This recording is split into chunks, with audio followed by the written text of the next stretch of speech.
Binny made a special effort to attend a block screening of Vice Ganda's latest movie yesterday together with their families. With no other time to watch the film, the group seized the opportunity to support Vice.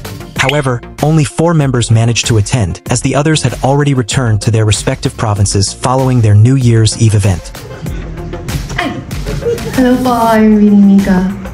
Hi, it's Joanna. Ako po si Maloy. Hi po, I'm Aya. We are Beanie. B lang.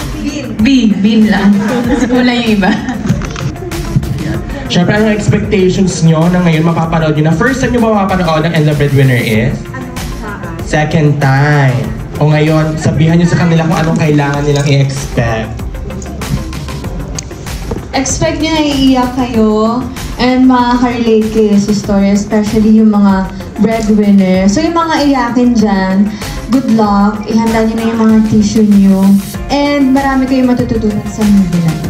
And gusto lang po namin mag-thank you. Thank you po for joining us tonight. Alam namin sobrang mabilis na tayo mga invite, pero thank you po for making time sa mga families and friends namin. Thank you po. During the screening, the emotional impact of the nearly 2-hour film brought tears to the members who were accompanied by their families. It was a heartfelt moment for everyone present.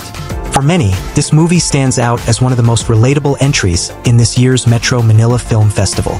While some critics pointed out its less than perfect cinematic quality, it remains a deeply moving film that resonates with the Filipino masses.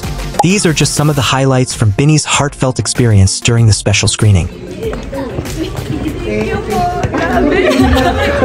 Grabe po kayo. Pangalawang beses mo itong pinanood sa kapatid. Hi. Happy New Year. Hi. Happy New Year. Malungkot naman New Year namin. Pinaiyak po. Grabe naman ang luha mo. Opo, grabe po.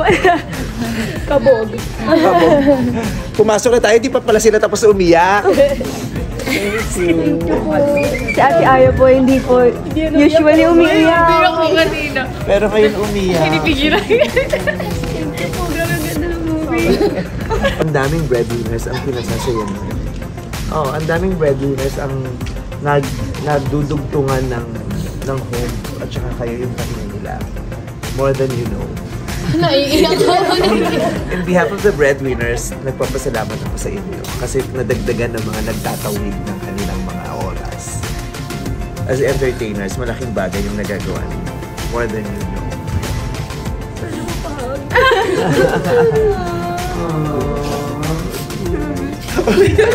Gusto ko masapasa yung kamay niya. Ano ba yan? Ako lahat po ng team with parents ko. Doon talaga ako pero bumubuo sabi niya sa papa niya. Kasi parang yung papa niya yung parang pinakaunang nagtiwala sa kanya lalo na nung nagsabi siya ng about sa gender niya. Doon. Tama na. Hindi po kasi umiiyak yan. Ewan ko. Ikaw lang nagtayak. O, pass mo na si Mika. Aya, ikaw. Ay, grabe, ang laki ng luha mo. Pwede kang maging artista. Ang laki ng tulo.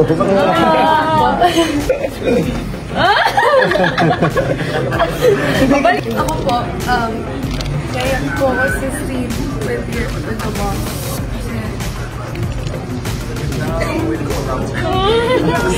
Malasot lang din ako pagdating ko.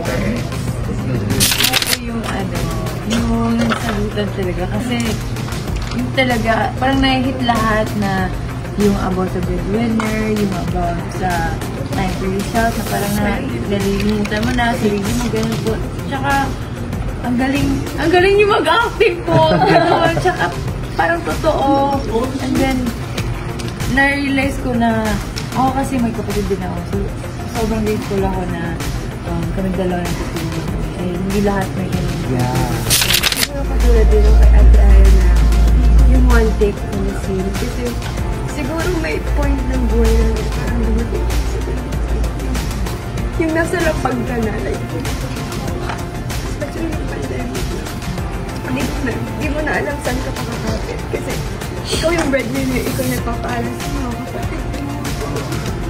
Yun yung parang as in, nag-touch talaga sa heart ko na parang nasa lamin niya talaga yung nangyayari that time. So, wala as in na talaga nilulook up ko before pa. Like, alam niya nang na lagi ako nanonood ng video. So, parang iba yung connection ko sa movie na to. So, worth it talaga siya na Who has already watched this movie? Feel free to share what you felt after watching it in our comment section.